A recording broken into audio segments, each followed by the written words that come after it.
A agência de live marketing ela é tão estratégica hoje quanto uma agência de comunicação. Ela tem que entender o posicionamento da marca e saber como é que ela traduz isso na experiência ao vivo.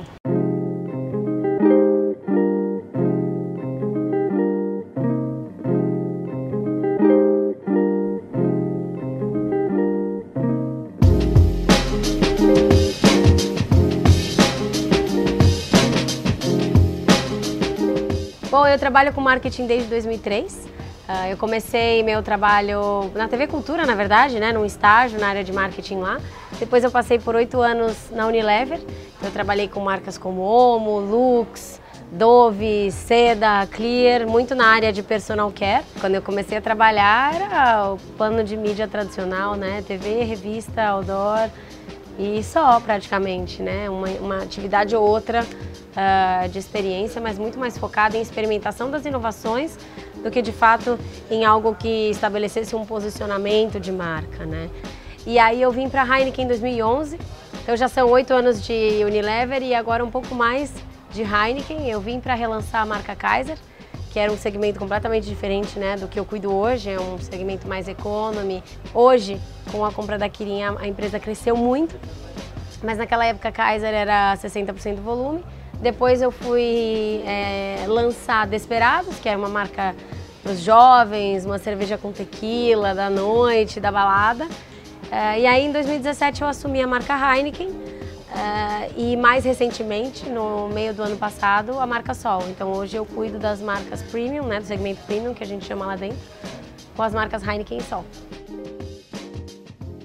A gente, lá em marketing, a gente é o centralizador da estratégia, né? Então a gente olha sempre para o futuro, o que a gente quer com a marca, para onde a gente quer levar, qual que é o posicionamento, como traduzir esse posicionamento em ações, né? Então, uma experiência mais intensa com o consumidor ao vivo. Então é um percentual grande, é o dia inteiro lidando com agências, com os nossos parceiros, mas também as agências que ajudam a gente a materializar ao vivo as experiências, como o Mercado Jovem. A gente já teve parceria com a Sherpa, a gente teve parceria com a Hands, Red Door esse ano. Então, assim, são muita gente para fazer a história toda acontecer. Quando você toca o consumidor no coração e as pessoas no coração, seja a equipe que está trabalhando, seja as agências parceiras, seja quem está ali vivendo, você tem aquilo que, sei lá, talvez dinheiro nenhum possa comprar, que é quando o consumidor está na frente da gôndola ou quando alguém vai mandar um currículo, você vira a marca top of mind na mente desses consumidores. Então hoje a gente recebe muita gente que fala, poxa, eu queria trabalhar na Heineken, na empresa, porque é isso, porque as marcas da empresa fazem coisas que todo mundo gostaria de fazer parte, seja trabalhando ou seja vivendo a experiência do outro lado. E o que a gente precisa é de uma experiência que seja tão bacana e tão que signifique alguma coisa para o consumidor, que seja relevante, ao ponto de que o consumidor vai querer ver, vai querer participar, vai querer ouvir falar sobre ela. Um veículo renomado como o Promovil vai ter interesse em contar essa história e reverberar. Às vezes, para ela reverberar e ter o maior alcance possível, é um investimento de produção, onde eu transformo uma casa abastecida por energia solar, que é um custo de produção alto, mas porque essa história vai ser muito mais bacana para contar do que eu simplesmente botar mídia e falar, olha, está acontecendo aqui o Sol Beach Lounge em Juqueí. Eu posso falar que está acontecendo, mas se eu não tiver uma história relevante por trás, passa batido no meio de tanta coisa que o consumidor recebe hoje. Eu acho que uma boa ideia ela pode vir de qualquer lugar, né? Ela pode vir do estagiário, pode vir do presidente, pode vir da agência de mídia tradicional. Às vezes uma grande ideia de ativação parte do time de mídia de uma agência tradicional. Claro que as agências elas se mantêm ainda dentro da sua especialidade, então uma agência de PR ela continua trabalhando em imprensa, continua trabalhando em influenciadores. A agência de live marketing ela é tão estratégica hoje quanto uma agência de comunicação. Ela tem que entender o posicionamento da marca e saber como é que ela traduz isso na experiência ao vivo. Então hoje, o que a gente até, é engraçado você falar, porque quando a gente divide um orçamento, a gente não pensa em ATL, BTL, a gente pensa muito mais em quais são as grandes histórias que a gente vai contar e o que eu preciso fazer, para essa história ser única e inesquecível, 2, para que ela tenha amplitude, para que ela viaje e ela alcance um maior número de pessoas. Então, baseado nesses 2 pilares é onde a gente aloca o investimento. Claro que dependendo, se você tem um produto novo e você precisa que todo mundo conheça, chegou o determinado produto, às vezes a mídia tradicional ela pode te ajudar a ganhar mais escala. Mas no final das contas, para você criar um posicionamento consistente e relevante, mais profundo na cabeça do consumidor, o live marketing é essencial, porque é ali que você constrói e você traduz aquilo que você fala, né? É onde você faz o famoso story doing ao invés só do storytelling, né? É você traduz o posicionamento e fala, olha, é isso que a marca acredita e o consumidor entende porque ele está aqui vivendo. O que a gente chama lá dentro da Heineken é a história do working, non-working, né? O que é isso? Na verdade, uma coisa é o que você gasta para produzir uma história, ou todo o investimento de produção para uma história acontecer e todo o investimento de reverberação dessa história, que envolve PR, envolve mídia. Isso a gente chama de working.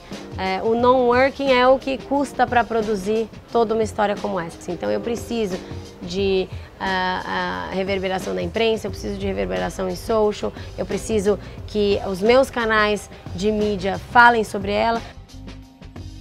O ROI ele é medido com base no quanto que essa marca conseguiu amplificar essa história e fazer com que isso fosse um assunto relevante. Então, a quantidade de vezes que a ativação saiu na imprensa, ou que alguém fez um story, ou que alguém fez um post.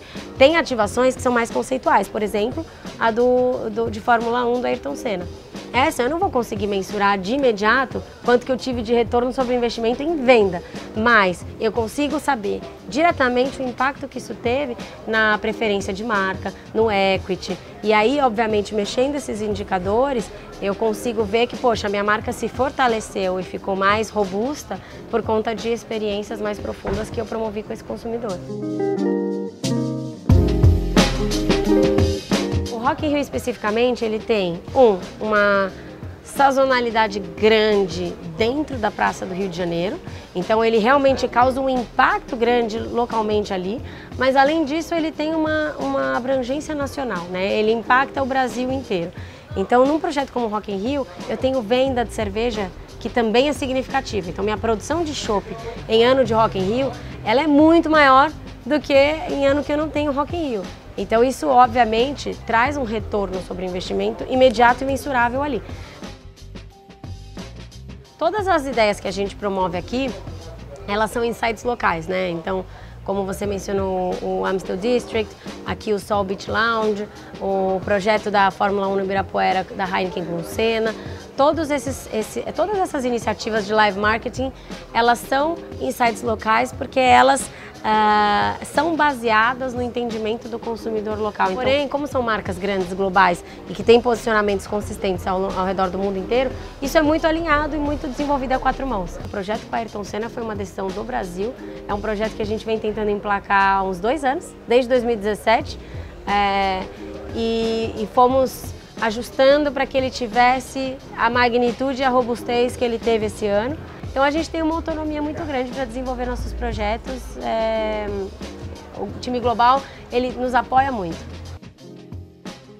E é um projeto altamente arriscado, é um projeto que dá um frio na barriga em várias etapas, vários momentos, a gente passa muito perrengue para fazer o carro chegar, para o carro estar em perfeitas condições, para ele andar, e a gente corre o risco dele não andar na hora, no dia. Então, tudo isso faz parte do jogo, né? Faz parte da emoção de você viver um projeto como esse. Quando a gente foi lá ver a montagem acontecendo, tudo, né, sendo levantado, aquela estrutura enorme, parar o trânsito, né? Você envolve CT, você envolve prefeitura, você envolve colecionador de carro para trazer um carro lá dos Estados Unidos, o outro da Europa. Você envolve uma montagem de um box, a gente montou um box ali, porque você tinha Mercedes, você tinha Renault, você tinha Lotus, você tinha McLaren, então você tinha a Torleman. Então são todas, você monta literalmente um box ali para a equipe poder trabalhar.